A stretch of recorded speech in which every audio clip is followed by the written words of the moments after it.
inaongezwa. Hapo Mzuzwa amekamata kwenye makotea. Lakini tazama vurugu alifanya hapo akatoka. Kama hiyo ndio mwisho ambao niliweka hapo.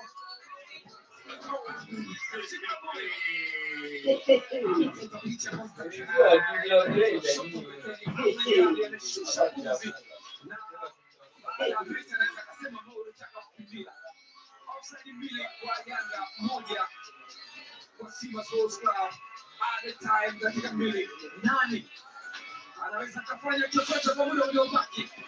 Ili tabia Kariakoo wanaume wawili hawa Muungano Cup 2026 hiyo ndio mechi ya finali na kwa Bumbwe mpaka Mzuzwa amesimama Jadid mpaka Mzuzwa anawafungisha trailer wanamkatalia kwenye njia Hamza sema nyanyuka yupo chini wachezaji wawili wale na nawaita madaktari kwa haraka.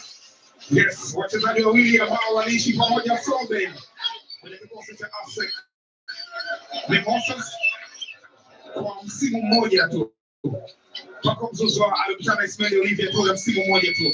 Msimu uliofuata ambao msimu wa pili Pako Ismail Olivier tu aliondoka na kwenda zake Afrika Kusini. Hapo alikutana wakati ambao ilikuwa Pako tayari kama mwendo wake ulikuwa unaishia hivi. Akenda kukutana na Ismail Olivier na wote wako chini. Madaktari wameingia mkiwa upande.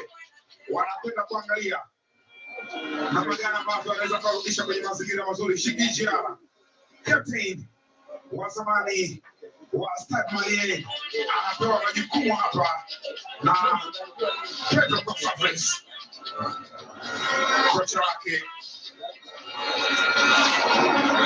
Ni finali ambazo tayari mpaka sasa zimeshatoa jumla ya mabingwa 9 tangu zilipoanza rasmi mwaka 1982 hapa Zanzibar. Mabingwa ambao wametokea hapa ni KMKM. Waliwahi kubeba ubingwa mwaka 1984, lakini timu nyingine ni Malindi wamebeba ubingwa mara mbili mwaka 1989 na 92. Timu nyingine kutoka Tanzania bara zilizobeba ubingwa ni Tanzania Prisons. Wamebeba ubingwa Pamba Jiji, Pamba Football Club wakati huo, kwa sasa ni Pamba Jiji TP Lindanda. Lakini pale Afrika wamebeba ubingwa Africa Sports kutoka Tanga. Walibeba ubingwa mwaka 1988, msimu ambao Coastal Union naye alibeba ubingwa wa daraja la kwanza Tanzania bara. Ilikuwa ni mwaka mzuri sana kwa Tanga.